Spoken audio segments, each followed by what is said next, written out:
வணக்கம் நண்பர்களே. அனுபவத்தில் பாடம் கற்றுக்கொள்பவன் சாதாரண மனிதன். அடுத்தவனின் அனுபவத்தை பாடமாக எடுத்து தன்னை நெறிப்படுத்திக் கொள்பவன் அறிவாளி என்ற சிந்தனையுடன் இன்றைய வீடியோவுக்குள்ளே போகலாம் வாங்க. இன்றைக்கி நம்ம வீடியோவில் இந்த சோயா சங்க்ஸ், இதாவது சோயா பீன்ஸ்ன்னு சொல்லுவாங்க, சோயா பீன்ஸ் கிடையாதுங்க, சோயா சங்க்ஸ், இதுலேருந்து ஒரு ரெசிபி பண்ணுறதை பற்றி பார்க்க போகிறோம்.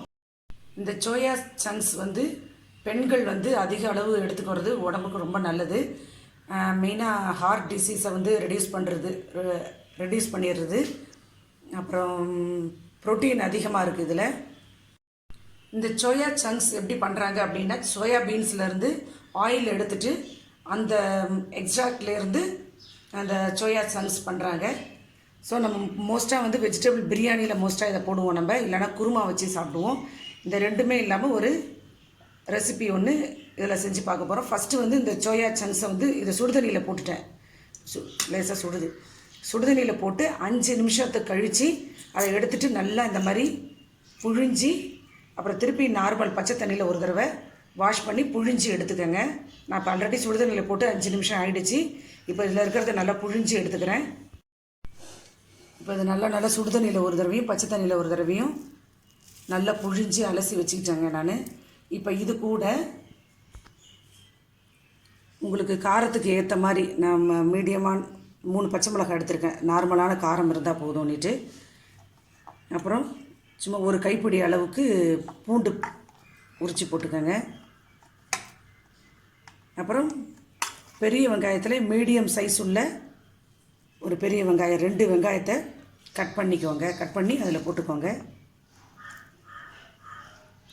அப்புறம் கொத்தமல்லி இலை அளவு, அதுவும் ஒரு கைப்பிடி அளவு போட்டு இது கூட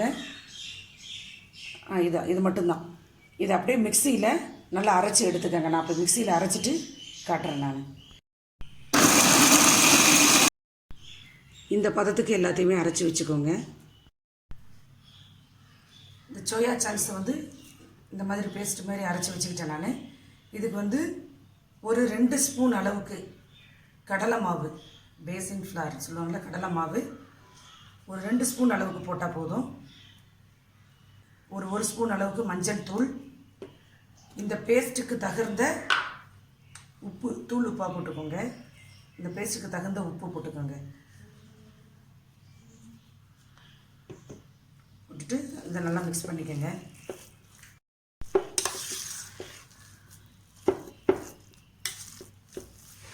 எல்லாம் அந்த உப்பு மஞ்சத்தூள் எல்லாத்தையும் மிக்ஸ் பண்ணிவிட்டு கொஞ்சமாக எடுத்து, உங்களுக்கு எவ்வளோ திட்டம் தேவையோ அந்த அளவுக்கு எடுத்து ஒரு ஓவல் ஷேப்லேயோ அப்படி இல்லைன்னா உருண்டையாக இந்த மாதிரி உருட்டிக்கங்க.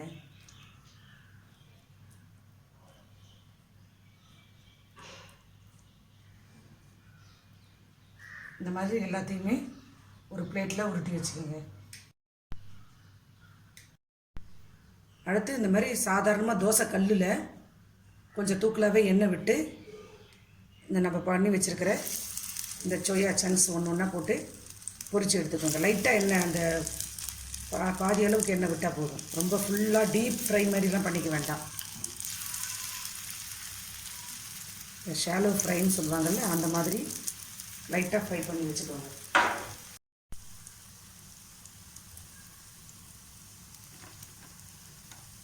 இந்த மாதிரி ப்ரௌனிஷாக வர மாதிரி ஃப்ரை பண்ணி எடுத்துக்கங்க. கொஞ்சம் ஆயில் விட்டாலே போதும்.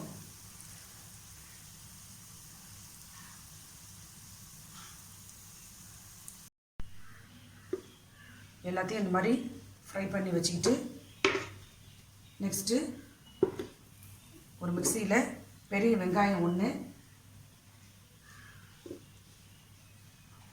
மீடியம் சைஸ் தக்காளி 2 தக்காளி,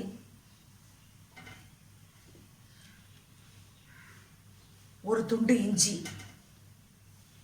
இது 3ஐயும் மிக்சியில் நல்லா பேஸ்ட்டாக அரைச்சி வச்சுக்கோங்க.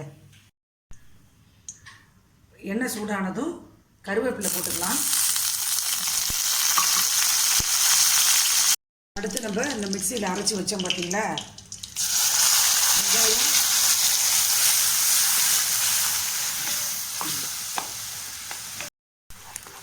வெங்காயம், தக்காளி, இஞ்சி இதை நல்லா வதக்கிக்கோங்க. இது வதங்கும் பொழுதே இந்த வெங்காயம் தக்காளிக்கு தேவையான அளவு கொஞ்சமாக உப்பு போட்டுக்கோங்க.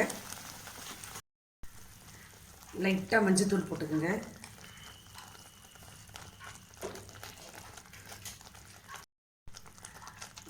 அப்புறம் ஒரு ஸ்பூன் கரம் மசாலா தூள், மிளகாத்தூள் போட்டு நல்லா வதக்கணும். கொஞ்சம் ஒரு அரை டம்ளர் அளவுக்கு தண்ணி ஊற்றி அந்த வெங்காயம் தக்காளியோடைய பச்சை வாடை போகிற வரைக்கும் கொதிக்கணுங்க.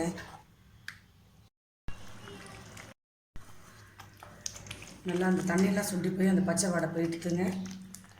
இப்போ நம்ம பண்ணி வச்சுருக்கிற இதை போட்டுடுறேன். சோயா சங்க்ஸை போட்டுருங்க.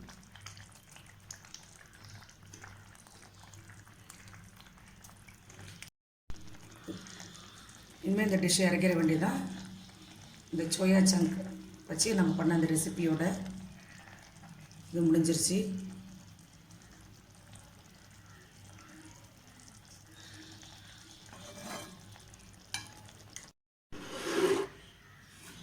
இது வந்து நான் அந்த பேஸ்ட்டில் அந்த கிரேவியில் போடாமல் தனியாக எடுத்து வச்சுருக்கேன். இது வந்து குழந்தைங்களுக்கு சாஸ், அந்த டொமேட்டோ சாஸ் தொட்டுட்டு கூட சாப்பிட்லாம். இது ப்ளைனாக சாப்பிடும்பொழுதும் ரொம்ப, ஏன்னா இதில் வந்து காரம் உப்பு எல்லாமே கலந்துருக்கிறதுனால ப்ளைனாக சாப்பிடவும் நல்லா இருக்கும்னுட்டு இதை தனியாக கூட நீங்கள் குழந்தைங்களுக்கு கொடுக்கலாம்.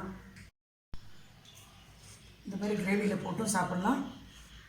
ஈவினிங்க்கு நல்லா ஹெல்த்தியாகவும், இல்லை மார்னிங் பிரேக்ஃபாஸ்ட்டில் கூட செஞ்சால் நல்லா ஒரு ஹெல்த்தியாக ஹெவியான ஒரு பிரேக்ஃபாஸ்ட்டாக கூட இருக்கும்.